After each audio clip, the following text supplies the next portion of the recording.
Hello everyone, my name's Ryan. I'm a former commando from the United Kingdom, and today we've got another update on Ukraine. Today's date is the 13th of October. It's Thursday. This is the second update of today. If you've missed the last one, then please check that out, guys. It's flying in viewership.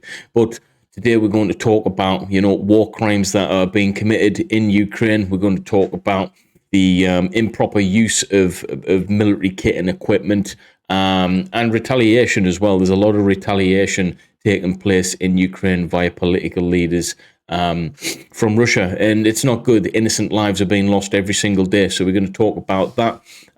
Lots to get into today. Troops. We've got an Institute of Study of War journal to get through. And we've got a bit of talk in Donetsk, Oblast, and Kharkiv as well. There's quite a few things happening there. We're going to first jump into the map, though, so you can see what we're talking about, troops. Right, then, so first area that I want to zoom into is in the Donetsk Oblast area, and it is Avdiivka. I think I've pronounced that correctly. So it's a market town, effectively. Now, if you look at what's went on there, Russia has allegedly striked this area, killing at least 7 people. You can see it's very near the front lines there where Russia is defending from anyway. But guys, it's crazy what's coming out of this area. And we're just going to read a bit of an article. Now, Russia's morning strikes on a crowded market in Avdiivka killed at least 7 people and wounded 8 yesterday. Now, Donetsk Oblast Governor Pavlo, he reported that this incident took place yesterday, and that was allegedly at least 7 people killed. And there was no military logic in this attack whatsoever, troops. It's there's no real strategic value to these areas. Okay, it's there to cause pure horror in the eyes of the public. All right, now. Only an unbridled desire to kill as many of our people as possible and frighten others is what's being said, and it's true, guys. It's these brutal attacks are. I mean, the reason I'm covering this is it's all well and good talking strategically on these maps, but these maps actually house, somewhere on these maps in these areas. Real people live, okay? Real people are trying their best to salvage somewhat of a normal lifestyle. People live in these areas, okay? It's horrendous what's going on, but the strikes there, they're taking people out, and it's horrendous to say the least. Now, the governor once again urged the remaining residents to evacuate from the eastern region there. It's easy enough saying that, but where do these guys and girls go? Where do these old, frail men and women go? They're just sitting it out, hoping for the best. Hope is all they have at this moment in time. Hope, all right? Hope in an area where it's absolutely hopeless, and it's just been confirmed for them today, okay? These blasts have innocently taken the lives of these individuals. Now, at least 979 civilians have been killed in Donetsk Oblast since February. So this area here, the Donetsk Oblast, we've got, the big old chunk of land, guys, okay? That's a lot. Nearly 1,000 civilians reportedly have been killed in this area. It innocently has nothing to do with the war, with the efforts, with the political reasons behind it. It's innocent lives being taken. Now, the death toll in the cities that used to be heavily bombarded by Russia and are currently occupied, such as Mariupol, and other areas, remains unknown how many deaths there are in these areas. We can only surmise, guys, but Russia's attacks on Avdiivka, the central market, comes as Ukraine continues its counteroffensive in the east and south in both these areas, troops. Massive counteroffensive in the east, moving into Luhansk Oblast areas, and down here, Kherson. Okay, we can see the blue areas here. There's over 1,000 square kilometers liberated since the 2nd of this month already. So a massive chunk of land there, guys. But, nonetheless, these areas are taken, but there's retaliation efforts happening left, right, and center. It's not fair. It's not right. It's not how war should be fought, as far as I'm concerned. There's nothing nice in war, but once you start infringing on basic liberties, taking innocent people's lives, it's not going to look good for you in the long term, really, is it? Now, that being said, Ukrainian forces have recaptured 776 square kilometers of land in the first week of October. A little bit more than that now, I would say, in terms of if you want to add that together, there's more than that in the south region, but we can take that as being somewhat accurate, guys. Okay, 1,000 give or take square kilometers, bloody awful lot of land, still a fraction of what they need to take back, but the fight continues, and our brave men and women who are fighting over there, and I say ours because we're all in this together. We might not be on the front lines over there, but in thought process, we're against this war. Okay. Now, the eastern counteroffensive had entered Luhansk Oblast, a mostly occupied region that Russia President Putin illegally declared as part of Russia in September. Luhansk Oblast governor said that Russian forces were trying to build multiple lines of defense, including mining the front line. He added that the first wave of newly mobilized Russians had arrived on the battlefield, and some of them have military experience. Okay, now we understand that the military experience within the Russian military is massively varied. Okay, ranging from quite specialized individuals, although we haven't really seen too much of that specialization taking place in terms of professionalism and getting the job done the correct way.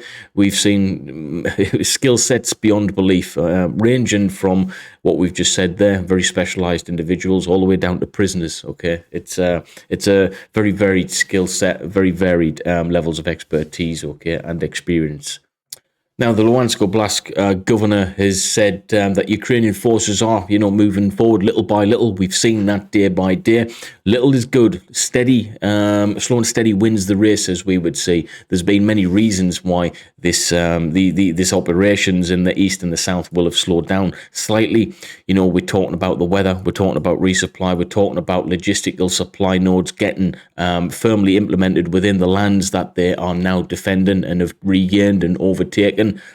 These things take time, and winter is setting in. So there's a number of reasons, but the fact that they're still managing to take land, albeit slow and steady, is a massive, massive plus point for Ukraine. And all that being said, while their positions continue to be shelled with rockets and barrel artillery, so they are moving forward, despite the fact that they are losing manpower as well, especially in these regions. Okay, guys. And whilst we're talking about the shelling that's been taking place, we've got other news to talk about in a few moments, guys. But before we get into that, we're going to talk about the counteroffensive. After that, we might get into what's been happening in Kharkiv Oblast in the central area, because it's quite crazy, guys. Okay, but the southern counteroffensive. Let's talk a little bit about this. I'm not going to zoom in and out too much, guys. You get the point.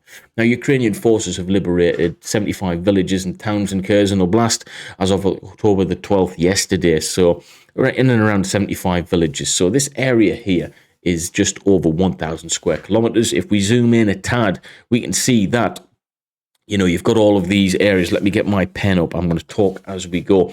All of these areas, some of them are main villages, some of them are less prominent than the others, but there's one thing for sure: these areas are strategically valuable for Ukraine. If they can take these places over, they don't really have to defend them thereon. They just have to make sure that they defend the front lines. Okay, so wherever they've pushed on through, the front line becomes, they defend that position. These areas in particular, once they've overtaken, unlike Russia, they don't need to control these areas. All right, they don't need to defend them with their own troops. These areas, once they're taken and clear, they've fortified the positions, they're getting supply routes pushed on through. They no longer need to hold manpower there, so they can push all their manpower up to the front areas of the newly formed front lines. Okay, so there's quite a few main areas of interest to be able to take over here, but in and amongst all of these main areas named are even smaller areas, okay, settlements that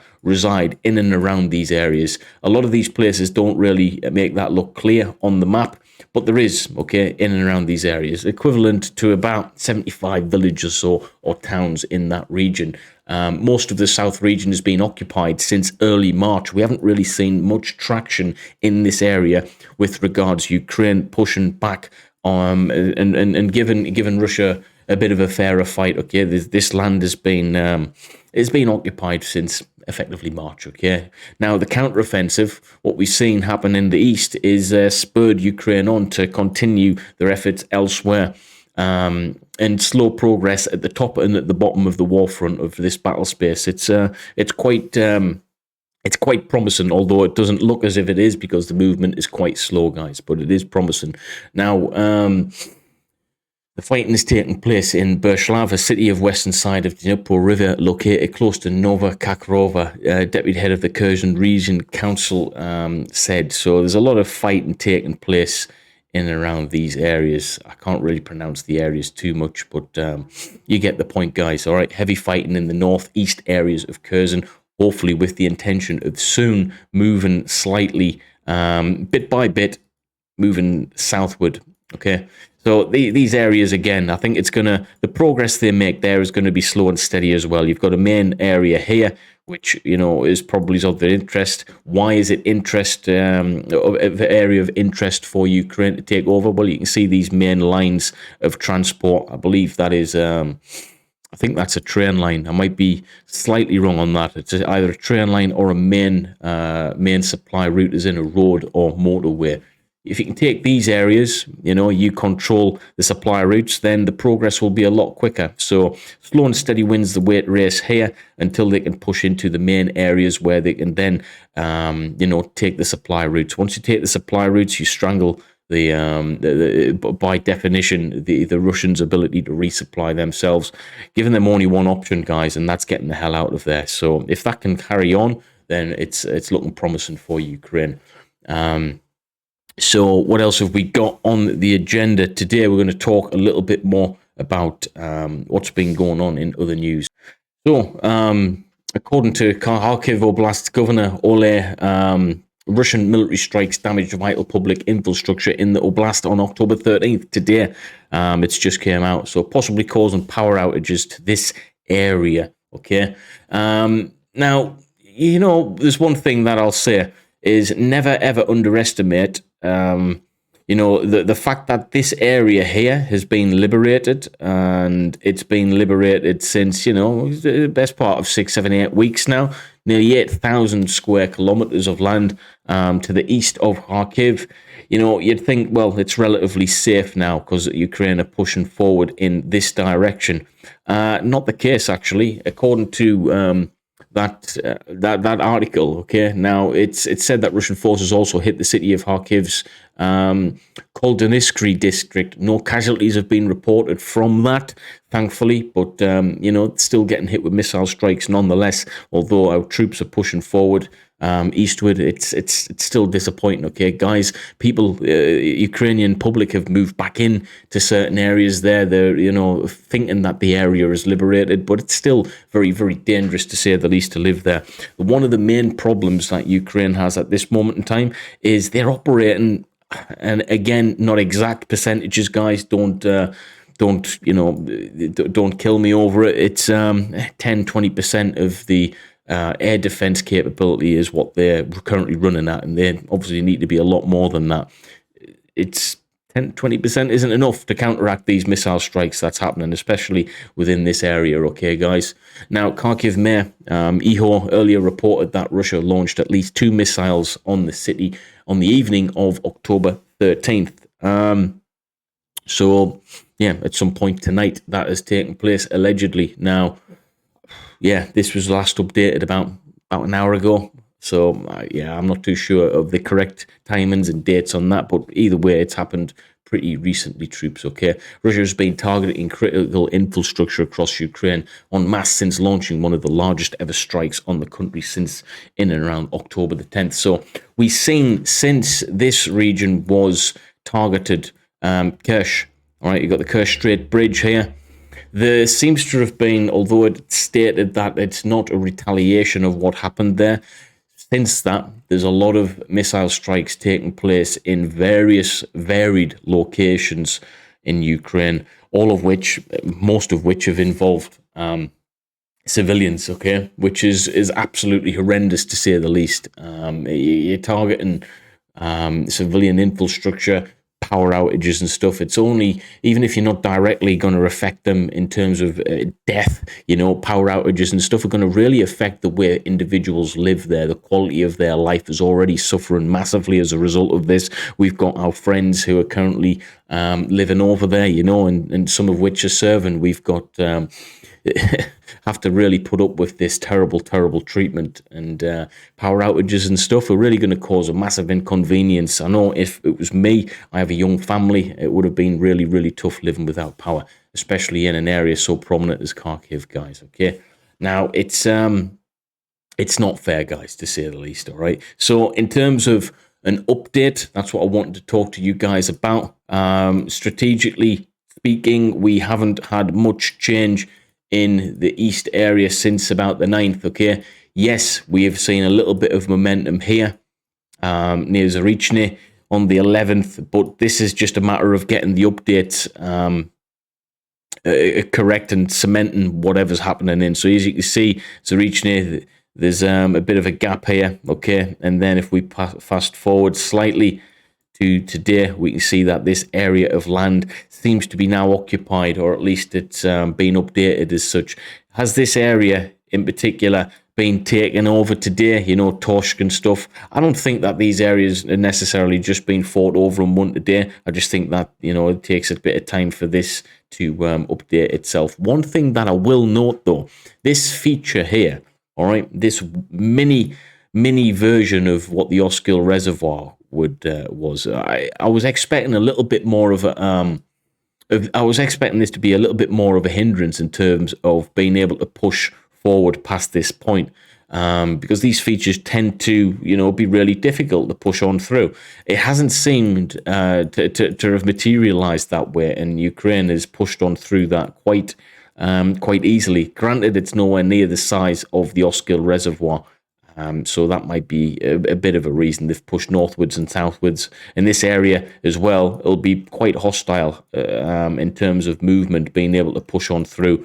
It's a wet area. It's quite hilly in various regions, so maybe it wasn't too difficult to take for that reason alone. But if we look to the right-hand side, you have got areas that, you know, you've got main road systems and stuff passing right through. So, yeah. Not sure what to make of that, but we've got a lot of dead space here. When is that going to be taken? Well, only time will tell. But as soon as the supply routes are fully integrated into the defense positions where Ukraine is fighting from, I expect to see them push forward towards this line very soon, this main road system here. Okay, you can bet your bottom dollar there's going to be a lot of fighting taking place in this region, troops. Okay, but a little bit of an update today, guys. Might have another video out tonight, depending on what articles I get through. In fact, yes, there will be, because we haven't actually gotten through to the other part of the update, which is talking about the campaign assessment via the Institute of Study of War. So we might do one of those a bit later. If you want to see that, drop a comment below. If you like these videos, please smash the like button, subscribe to the channel. There's various links in the description. If you want to help us out, please consider joining the channel as a member or joining the Patreon. Make sure to follow us on Rumble. Loads and loads to do, troops. But either way, thanks for being here. I wouldn't do this without you. Your support is really needed now more than ever. Especially for the Ukraine, our Ukraine brothers and sisters who actually watch the channel and give loads of positive feedback on it. We need to share this information with the world. Okay, so troops, thanks for stopping by, and I'll see you in the next one. Peace.